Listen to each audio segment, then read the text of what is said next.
नमस्कार दोस्तों। कुछ समय पहले की बात है। एक गांव में एक नाई रहा करता था। वह नाई अत्यंत निर्धन था, परंतु उसकी पत्नी समझदार और कुशल बुद्धि वाली थी। दोनों मेहनत करके अपना जीवन यापन किया करते थे, परंतु आय इतनी कम थी कि कभी कभी भोजन का भी अभाव हो जाया करता था। नाई की पत्नी सदैव अपने पति का मनोबल बढ़ाया करती थी और हर कठिन समय में अपने पति का साथ दिया करती थी। वह जानती थी कि समस्याओं से निकलने के लिए केवल परिश्रम ही नहीं, बल्कि सूझबूझ और विवेक की भी आवश्यकता होती है। एक दिन नाई को राजा के महल से काम करने के लिए बुलावा आया। जब नाई राजा के महल में पहुंचा तो देखा कि महाराज गहरी चिंता में डूबे हुए हैं। उनके चेहरे पर गंभीर सोच और बेचैनी स्पष्ट झलक रही थी। नाई हिम्मत जुटा करके राजा से पूछा, महाराज, क्या मैं आपकी चिंता का कारण जान सकता हूँ? शायद मैं आपकी समस्या का समाधान कर सकूं। राजा ने गहरी सांस ली और कहा, मेरे राज्य में एक ऐसी रहस्यमय जगह है जिसे कोई नहीं देख सकता, और वहां से मुझे एक ऐसी अनोखी वस्तु चाहिए जिसे ना तो कोई देखा हो और ना ही किसी ने छुआ हो। यदि तुम यह काम कर सको तो मेरे समस्या का समाधान हो जाएगा और मैं तुम्हें बहुत बड़ा पुरस्कार दूंगा। नाई ने महाराज के चेहरे की तरफ देखा और कहा, महाराज, मैं आपकी समस्या का समाधान कर सकता हूँ, परंतु मुझे 3 दिन का समय चाहिए। राजा ने नाई की बात मान ली और उसे 3 दिन का समय दे दिया। नाई ने सोचा, मैंने तो ऐसा कोई वस्तु देखा नहीं है जिसे कोई देख नहीं सकता और जिसे कोई छुआ ना हो। हमें धैर्य और आत्मविश्वास से काम लेना पड़ेगा। नाई ने 3 दिनों तक आत्मविश्वास और विवेक से काम लेते हुए दिए हुए समय के अनुसार राजा के दरबार में पहुंचा। राजा के दरबारियों में उत्सुकता थी, जिज्ञासा से हर कोई उसका इंतजार कर रहा था। हर कोई सोच रहा था कि राजा के समस्या का समाधान नाई कैसे कर सकता है।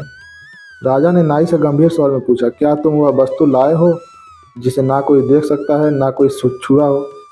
नाई ने आत्मविश्वास से भरे शब्दों में उत्तर दिया, महाराज, आपकी समस्या का समाधान मेरे पास है।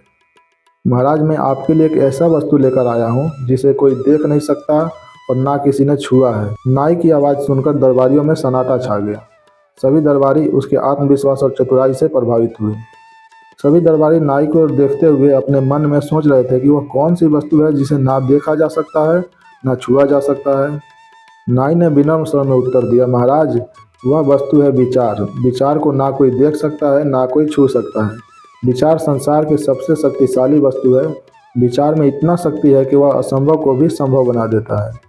राजा कुछ पल के लिए मौन रहे, फिर उन्होंने जोर से हंसते हुए कहा, तुमने सही कहा। विचार एक वाकई ऐसी वस्तु है जिसे ना कोई देख सकता है और ना ही कोई छू सकता है, लेकिन इसका प्रभाव अनमोल होता है। राजा ने नाई से कहा, मैं तुम्हारी चतुराई से प्रसन्न हूँ। यही मेरी समस्या थी, मुझे इसका ही उत्तर जानना था कि संसार में ऐसा कौन सा वस्तु है जिसे ना कोई देख सकता है ना कोई छू सकता है। राजा ने नाई को अपना सलाहकार बना लिया। नाई की बुद्धिमानी और आत्मविश्वास की कहानी पूरे राज्य में फैल गई। राजा हर महत्वपूर्ण निर्णय लेने से पहले नाई को बुलाया करता था और उनसे राय लिया करता था। हालांकि दरबार के कुछ पुराने दरबारियों को यह बात खटक रहा था कि साधारण नाई और राजा का सलाहकार। सबसे अधिक जलन दरबार के मुख्यमंत्री को हो रहा था।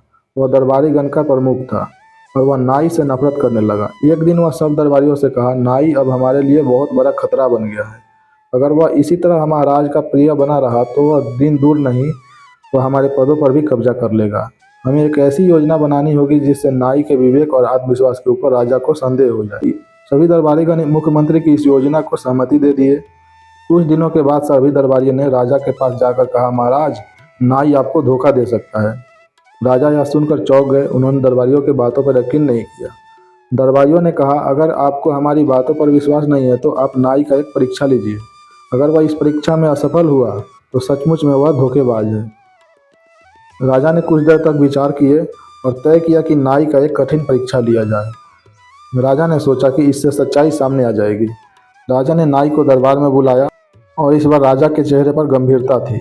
दरबारी और मुख्यमंत्री खुशी से मुस्कुरा रहे थे। राजा ने नाई से गंभीर स्वर में कहा, तुमने अब तक कई समस्याओं का समाधान किया है। मैं तुम्हारे चतुराई और समर्पण की प्रशंसा करता हूँ, लेकिन मैं तुमसे एक परीक्षा लेना चाहता हूँ। अगर तुम इस परीक्षा में सफल हो गए तो मैं तुम्हें राज्य का सबसे ऊंचा पद दूंगा। अगर तुम इस परीक्षा में असफल हुए तो तुम्हें दरबार छोड़कर जाना होगा। नाई राजा की ओर देखा और बिना घबराए विनम्रता से कहा, महाराज, मुझे आप पर और अपने समझदारी पर पूर्ण विश्वास है। मैं हर परीक्षा देने के लिए तैयार हूँ। कृपया बताइए मुझे क्या करना है। राजा ने कहा, तुम्हें 7 दिन के भीतर हमारे राज्य के सबसे अनमोल और दुर्लभ खजाने को ढूंढ कर लाना है। वह खजाना ऐसा है जिसे कोई छू नहीं सकता, लेकिन वह खजाना हमारे लिए सबसे महत्वपूर्ण हिस्सा है। अगर यह खजाना ला कर दिखा सको तो तुम्हें परीक्षा में सफल हुए। यह सुनकर सभी दरबारी को लगा कि इस बार नाई असफल हो जाएगा, क्योंकि ऐसा खजाना ढूंढना तो असंभव है।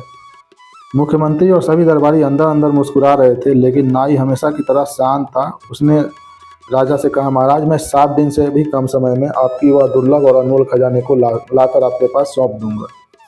कुछ दिन के बाद नाई दरबार में पहुंचा। राजा और सभी दरबारी बेसब्री से इंतजार कर रहे थे। सभी की निगाहें नाई के ऊपर थी। नाई हाथ जोड़कर खड़ा हुआ था और राजा से कहा, महाराज, मैं आपके द्वारा मांगा गया और दुर्लभ अनमोल खजाना आपके सामने प्रस्तुत करना चाहता हूँ। मुख्यमंत्री सहित सभी दरबारी नाई की ओर उत्सुकता भरी नजरों से देख रहे थे। नाई ने अपनी पोटली से एक घड़ी निकाला और विनम्र शब्दों में कहा, महाराज, मनुष्य के जीवन का सबसे दुर्लभ और अनमोल खजाना समय है। समय से दुर्लभ और अनमोल खजाना कुछ नहीं है और इसे कोई छू भी नहीं सकता। यह हमारे जीवन का सबसे बड़ा खजाना है। समय ही हमें सुख और दुख का दोनों का अभाव कराता है और सही समय लिया गया निर्णय हमारे जीवन को बदल सकता है। दरबारियों ने उसकी बात सुनकर चकित रह गए। राजा ने कुछ देर विचार किया और कहा, तुमने बिल्कुल सही कहा। समय ही वह खजाना है जिसे हम देख नहीं सकते, छू नहीं सकते, लेकिन यह हमारे जीवन का दुर्लभ और अनमोल खजाना है। राजा ने कहा, तुम इस कठिन परीक्षा में सफल हुए और मुझे समझाने में मदद किया कि सबसे मूल्यवान खजाना समय ही है। तुमने यह सब साबित कर दिया कि एक बुद्धिमान सलाहकार नहीं, तुम मेरे राज्य के समझदार रक्षक भी हो। राजा ने दरबारियों के साजिश को भांप लिया और उन्हें कड़ी सजा दी। उन सभी को दरबार से निष्कासित कर दिया और नाई को राज्य का सबसे सर्वोच्च पद, मुख्यमंत्री पद से सम्मानित किया।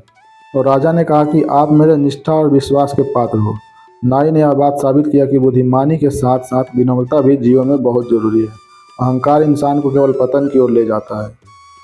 दोस्तों, इस कहानी से हमें सीखने को मिलती है कि साधारण से दिखने वाला व्यक्ति भी एक विद्वान राजा को अपने विवेक और आत्मविश्वास की समस्या से बाहर निकाल सकता है और समय से दुर्लभ और अनमोल खजाना कुछ नहीं है। दोस्तों, इस कहानी के बारे में आपकी क्या राय है? आप अपनी राय कमेंट बॉक्स में प्रस्तुत कर सकते हैं। दोस्तों, अगर आप इस चैनल पर पहली बार आए हैं तो चैनल को सब्सक्राइब कर लें और वीडियो को लाइक कर दें। आशा करता हूँ कि वीडियो आपको पसंद आया होगा। धन्यवाद।